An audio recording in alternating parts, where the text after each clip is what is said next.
Bueno, pues yo sé que este plan ha, de alguna forma, socavado con muchas preguntas que de momento a lo mejor no tienen respuesta, pero ¿quién mejor para responderlas que el presidente interino de Venezuela, que ha tenido la amabilidad de estar con nosotros esta noche? Señor Guaidó, presidente, muchísimas gracias por acompañarnos esta noche. Gracias, muchísimas gracias por la invitación y por este espacio para comunicarnos con todos. A ver, este acuerdo ha surgido muchas preguntas, pero realmente, a pesar de todo, en este momento, en este instante, no hay ninguna otra salida a la vista. ¿Cómo surge este proyecto y cuál es el objetivo final? Mira, en el cortísimo plazo lograr elecciones libres y justas en Venezuela, elegir un nuevo presidente, tener un cronograma de elecciones, respuesta a la crisis. Evidentemente la catástrofe humanitaria en este momento debe ser atendida en simultáneo, pero también busca generar gobernabilidad y estabilidad durante los años que vienen. Vamos a necesitar además el apoyo de la comunidad internacional, no solamente por lograr la presión necesaria a una dictadura, porque de nuevo, enfrentamos una dictadura en Venezuela. Ahora, Nadie se puede hacer la vista gorda ante esa realidad. En este momento tampoco lo hacemos nosotros. El lograr un acuerdo va a depender de muchas variables. La presión interna, la unidad en Venezuela, la unidad de nuestros aliados, la posibilidad de presionar, de presentar garantías también a los que aún sostienen a Nicolás Maduro. Pero en el corto plazo tiene que ver con un objetivo fundamental, que es lograr elecciones libres y justas en nuestro país. Ahora, presidente, hay muchas personas que se preguntan, y con todo respeto yo voy a aprovechar para hacerle esta pregunta también. El régimen de Nicolás Maduro lo cuestiona a usted, cuestiona su posición como presidente. Estamos en un margen donde hay una Asamblea Nacional ilegítima, donde hay un Centro Nacional Electoral ilegítimo de alguna manera, amañado, donde hay 5 opositores, 3 chavistas y 2 personas de la oposición, donde se sigue reprimiendo a los medios de comunicación, como estábamos hablando, donde se sigue reprimiendo a la oposición. ¿Por qué pensar realmente que este acuerdo podría llevarles a esa esperanza que todos ustedes tienen de ver libre a Venezuela? Mira, has narrado parte de lo que es la tragedia en este momento en Venezuela. Durante años han oprimido, han perseguido. Esto ha generado además casi 6 millones de refugiados, más o casi igual en este momento que Siria.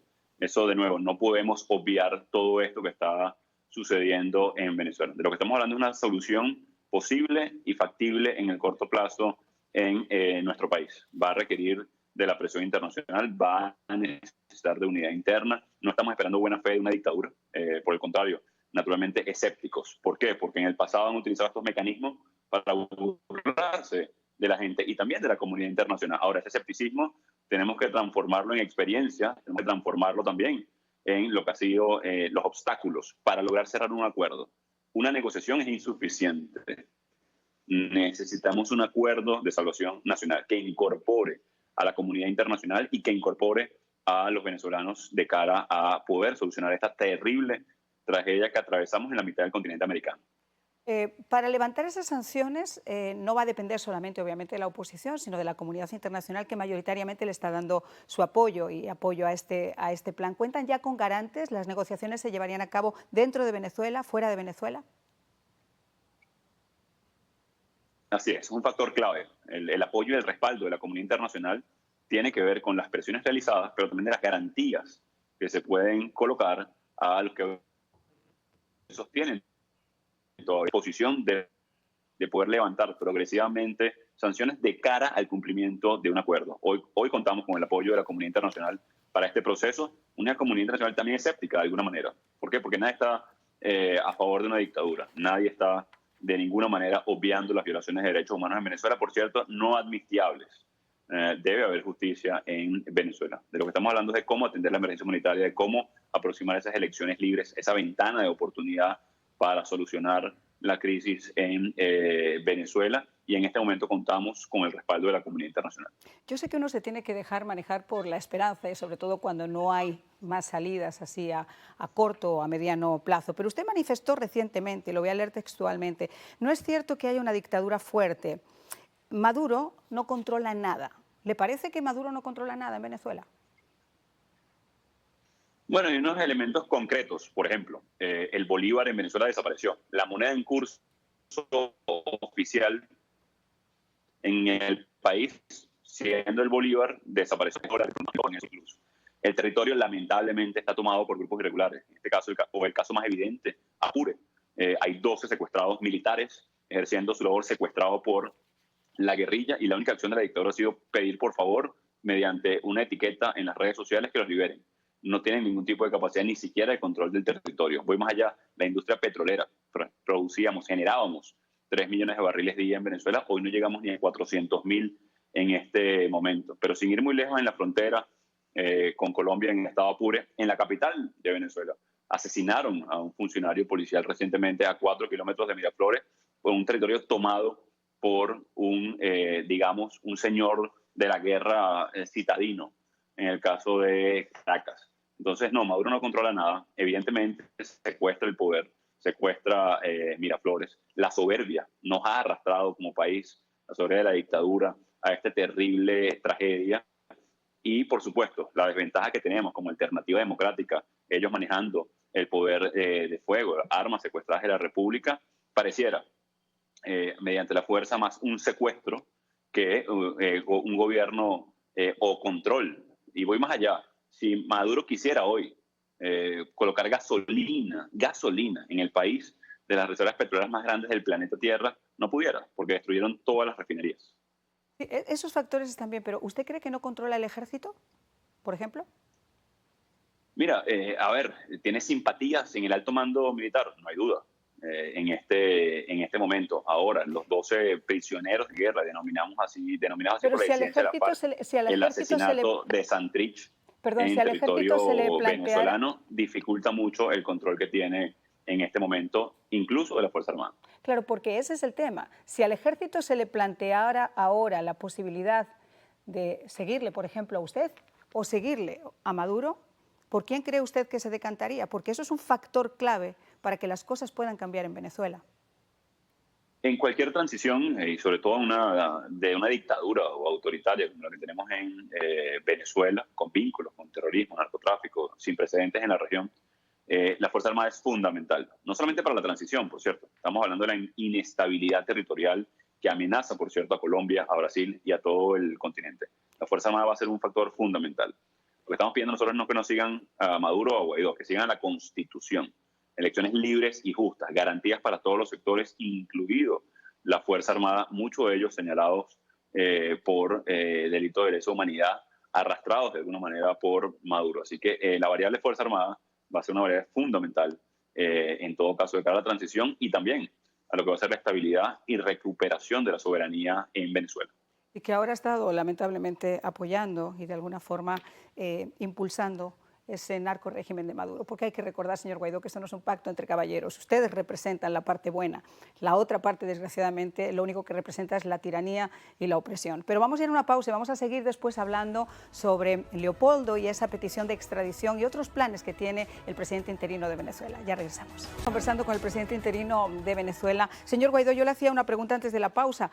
Desgraciadamente, Maduro sigue todavía apretando las clavijas a la oposición, no contento con cerrar medios de comunicación como el Nacional, recientemente Telesur Libre, esa plataforma que también ha optado por cerrar, lo está haciendo con la oposición, adentro y afuera. Hoy se pedía la extradición de Leopoldo López, que está en España, a lo que la Audiencia Nacional ya ha respondido que obviamente no va a dar una respuesta y siguiendo los precedentes que hay anteriormente, dudo mucho que se pueda conceder esa extradición. Pero ¿qué opina usted de apretarle las clavijas a la oposición, como se está haciendo? ¿Van a conseguir su objetivo? Mira, como lo has dicho muy bien, el objetivo de Maduro es aniquilar a la alternativa democrática en Venezuela, como lo hacen en Cuba, como lo hacen con el movimiento San Isidro, por ejemplo, en este momento, como lo hacen en Nicaragua, también Daniel Ortega. Esta es una dictadura, sin duda. Persiguen incluso a dirigentes, en este caso Leopoldo López. Esa petición no va a prosperar, pero es parte del mecanismo de propaganda de la dictadura para traer la atención, para tratar de generar incomodidades en la geopolítica mundial, para generar presión de alguna manera o tensiones diplomáticas ya bastante severas y dañadas para Maduro. Ahora, lo que sí debemos alertar al mundo libre es el mecanismo que utilizan este tipo de dictaduras como la cubana, como la nicaragüense, como la venezolana, para perseguir incluso a los disidentes en el exilio.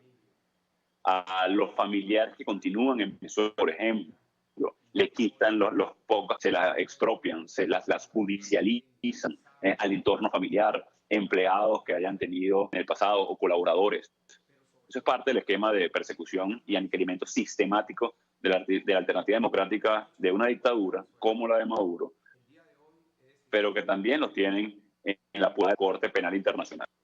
Pero es que este es un régimen, además, de alguna forma tan engañoso, que no solamente amaña elecciones o las adelanta, que juega a proteger a los narcotraficantes, porque obviamente también hay una parte de la que ellos pueden beneficiarse en la frontera sin importar si civiles caen o quiénes son los que más se ven perjudicados, sino que además Maduro no es solamente un peligro latente para Venezuela, sino, como muy bien ha dicho, para el resto de la región, porque ayer, sin ir más lejos, Estados Unidos volvió a incluir a Venezuela y volvió a incluir a Cuba en esa lista de países que no apoyan el terrorismo, y eso no les ha gustado nada.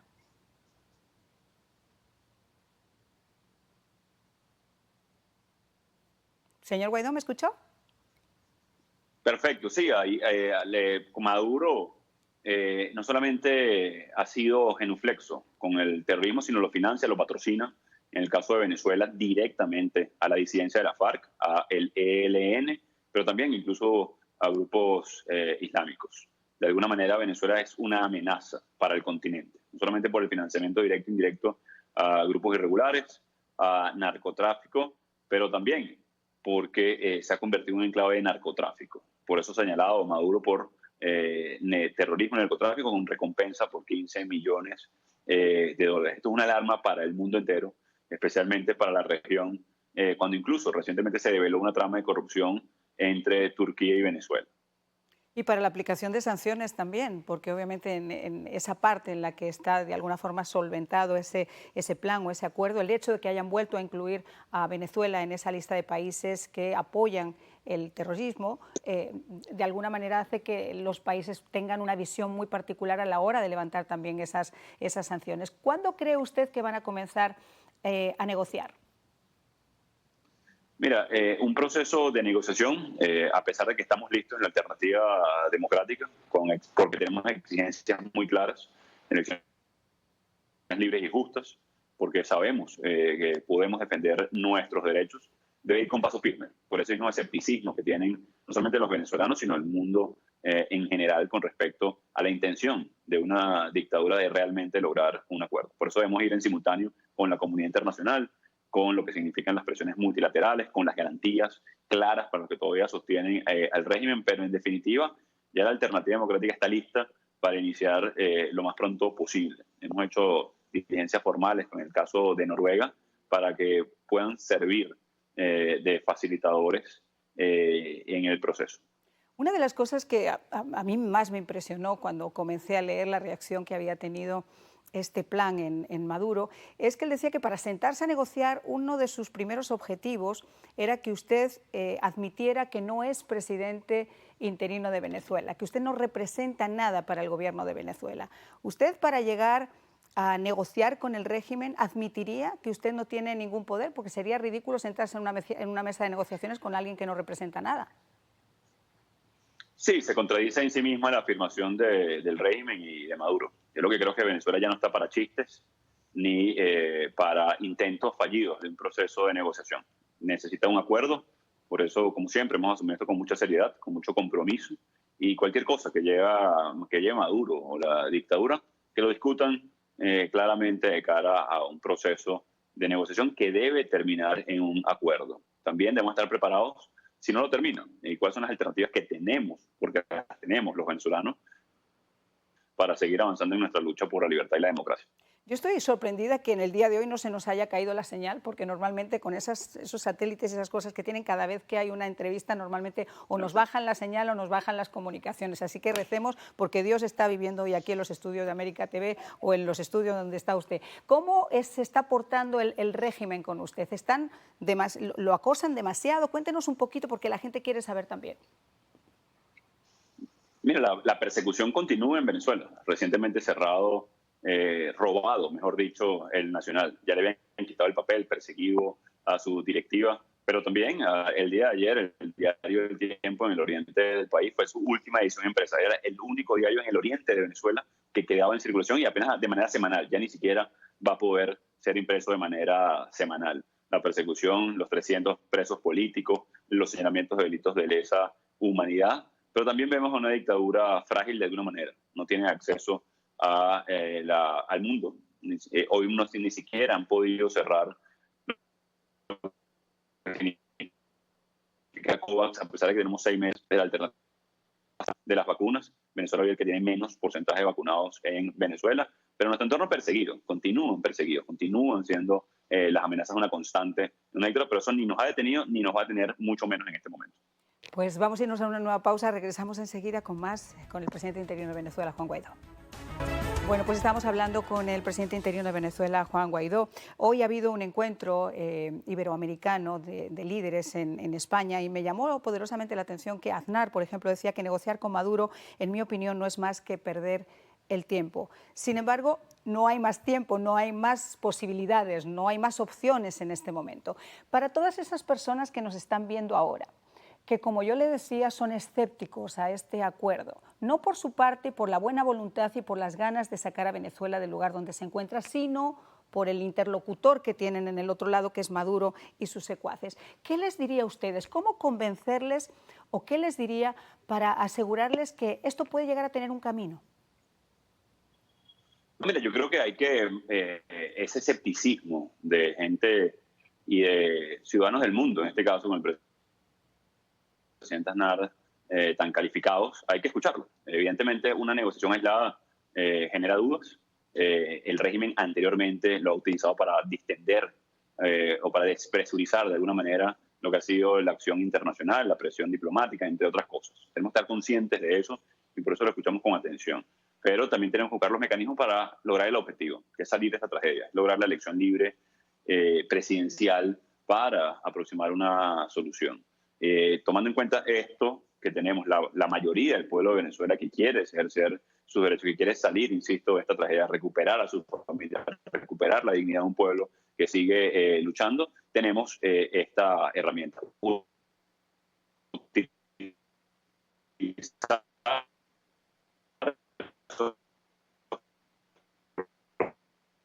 Bueno, Anteriores para poder intentar la dictadura de cara a las próximas semanas. Bueno, pues ya les decía yo que habíamos tenido muchísima fortuna antes de que nos metieran el satélite y nos cortaran la señal o trataran de bajarnos la comunicación con el señor Guaidó. Señor Guaidó, ha sido un placer escucharle, un placer tener la oportunidad de que pudiera explicar a nuestros televidentes por qué de repente este acuerdo puede ser diferente a todos los que se han intentado en más de estos 2 decenios en los que el chavismo está imperando en Venezuela. Porque al final del día, tanto ustedes los políticos como la gente de bien, como los periodistas, lo único que desean es el bien del pueblo venezolano, que puedan llegar a salir de esa crisis. Así que quiero agradecerle muchísimo que haya estado con nosotros y espero verle muy pronto y que nos dé avances de ese plan de salvación nacional que tanto espera la gente. Muchísimas gracias, Muchísimas gracias por la invitación y saludos a todos. Muchas gracias. Y nosotros nos vamos a despedir.